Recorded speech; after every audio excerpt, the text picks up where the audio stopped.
Hello and welcome to Talks and Tales.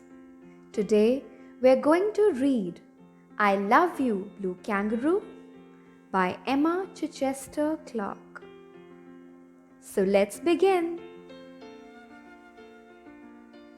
Blue Kangaroo belonged to Lily. He was her very own kangaroo. Every night, Lily said, I love you, Blue Kangaroo.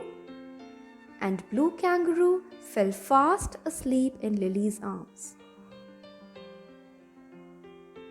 Then one day, Lily's Aunt Jemima came to tea.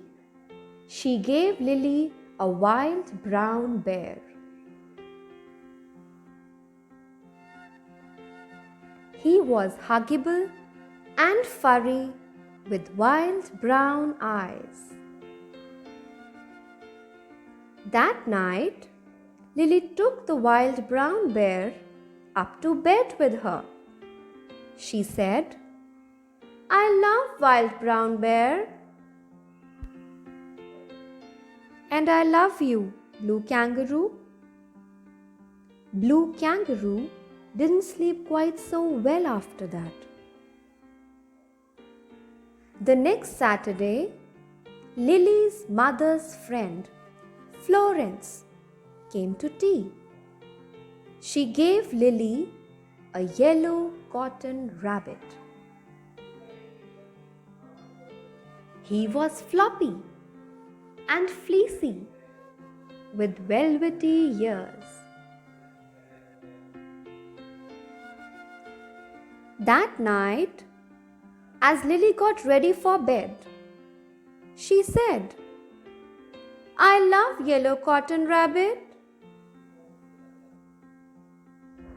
I love wild brown bear. And I love you, Blue Kangaroo. Blue Kangaroo hardly slept at all after that. Then roly-poly Uncle George came to stay. He gave Lily 2 furry puppies. They were cuddly and fluffy with shiny black noses.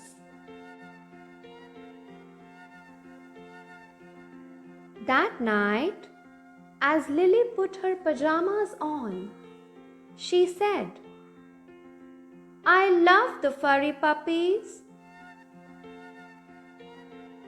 I love yellow cotton rabbit. I love wild brown bear. And I love you, Blue Kangaroo. After that, Blue Kangaroo hardly slept a wink. On Lily's birthday, Mrs. Appleby gave Lily a wiggly green crocodile, and her great uncle Arthur gave her a long-eared owl. Lily's cousin, Amelia, gave her a little tiny teddy. That night, as Lily brushed her teeth, she said, I love tiny teddy. I love long-eared owl. I love wiggly green crocodile. I love the furry puppies. I love yellow cotton rabbit. I love wild brown bear. And I love you, Blue Kangaroo. Blue Kangaroo lay on the edge of the bed and stared at the ceiling. In the middle of the night, Lily rolled over. Then tiny Teddy rolled over. Then long-eared owl rolled over.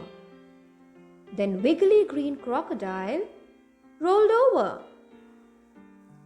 Then furry puppies rolled over. Then yellow cotton rabbit rolled over. Then wild brown bear rolled over. And Blue Kangaroo rolled out of bed onto the floor. He looked up at Lily and the sleeping creatures. "There's just no room for me anymore," he said sadly, and he hopped across the carpet and out of the door. He hopped along the passage to the baby's room, and he hopped up into the baby's warm cot. "Goo goo, boo-gangaloo," gurgled the baby as he squeezed Blue Kangaroo tightly in his little pink fists. The next day, Lily looked everywhere for Blue Kangaroo. "Goo goo, boo-gangaloo," cooed the baby. "Mine!" cried the baby. "No!" shouted Lily. "Lily," said her mother, "you've got so many animals. Surely you can let the baby have just one." "Not the Blue Kangaroo," cried Lily. Lily ran to her room, and when she came back, her arms were full. "He can have all of these," she said, "but nobody can have Blue Kangaroo." That night, the baby went to bed with the wild brown bear, the yellow cotton rabbit, the furry puppies, the wiggly green crocodile, the long-eared owl, and the little tiny teddy. Lily went to bed with Blue Kangaroo. Blue Kangaroo snuggled up to Lily. She stroked his blue ears. Then she kissed the tip of his soft blue nose. "I love you, Blue Kangaroo," she said. And Blue Kangaroo fell fast asleep in her arms. Dear children, I hope you like the story. Take care and have a good day.